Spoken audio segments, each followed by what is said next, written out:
E después de varios lunas de deliberación, a decisión final acá Paquita, ingeniero Oslin Boekhout, director de web @NV for de trabajo. El motivo está que no tiene confianza más en su manejo.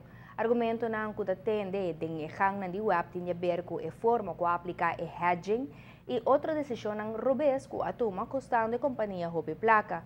Que si decisión lo queda mara únicamente en el director de web no está conocido. Es aquí para sobre mayoría de decisiones tiene a ver con el manejo financiero de compañía, pues no está aquí con lo sucede con el director financiero y su ejecutivo. ¿No? Ingeniero Oslin Boekhout estaba trabajando en Valero, ahora que él ha oferta para tomar manejo de web over en el año 2009.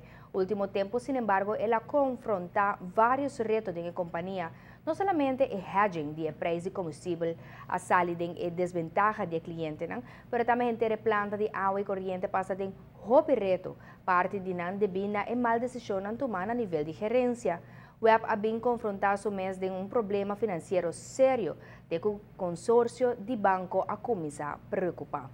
Entretanto, a Junta Diretiva de Utilities NV nombra ingeniero Luis Odiber, ex-ingeniero de refinería Valero e que tem hope acaba trabajando na web, tem a função de gerente técnico como director general interino. Él sigue na cabeça de nossa Companhia Nacional de Agua e Corriente, de momento que toma outra decisão.